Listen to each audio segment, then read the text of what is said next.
pretty close to having a deal on Gaza and maybe even peace. It's Benjamin Netanyahu's fourth visit to the White House since President Trump took office for the second time in January. And with the war on Gaza nearing its 2-year mark, all eyes are on Washington to see if a ceasefire deal will be announced. On Sunday, Trump took to his social platform Truth Social to say there's a, quote, real chance for greatness in the Middle East, and that all sides are on board for something special. Netanyahu will once again sit down with his biggest ally in the midst of a blow to his right-wing government's expansionist vision. I will not allow Israel to annex the West Bank. No, I will not allow it. It's not going to happen. In February, Trump and Netanyahu discussed a now condemned plan for the Gaza Strip.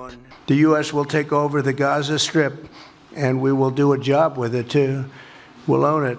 A gleeful Netanyahu stood alongside the American president as the Israeli premier's right-wing government fawned over the idea of expelling the Palestinian population from their homeland.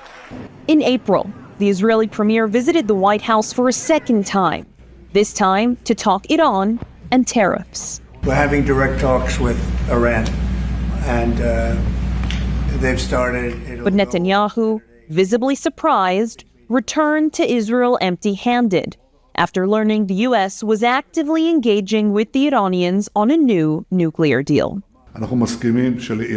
We agree that Iran will not have nuclear weapons. This can be done in an agreement. If they simply drag out the discussions, then the military option becomes inevitable. Despite President Trump at least verbalizing his opposition to more armed conflict, an emboldened Netanyahu decided to carry on with expanding the war in Gaza and spark up new conflicts in the region, like the war with Iran. And even with American support for Israel's war on Tehran, President Trump had ordered for Israeli fighter jets to turn around once a ceasefire was announced. That they don't know what the they're doing. For his third visit to the White House after both Israel and the United States bombed Iran, Netanyahu, a prime minister with an arrest warrant for war crimes, presented President Trump with a letter nominating him for the Nobel Peace Prize. Later on in September, in an unseen turn of events, Netanyahu ordered his military to carry out an airstrike in the Qatari capital, targeting senior Hamas officials who were discussing the latest U.S. ceasefire proposal.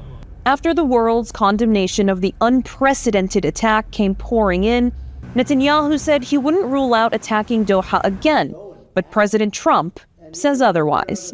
Well, he won't be hitting in Qatar. Israel's war on Gaza and subsequent military actions in the region have isolated Benjamin Netanyahu internationally, and now the Israeli premier will have to answer to both the United States and his people about when the war will finally end. Hamdah, Salhut, Jazeera. Don't miss out. Get the full picture. Subscribe to Al Jazeera for reliable news, expert insight. Like, share, stay ahead.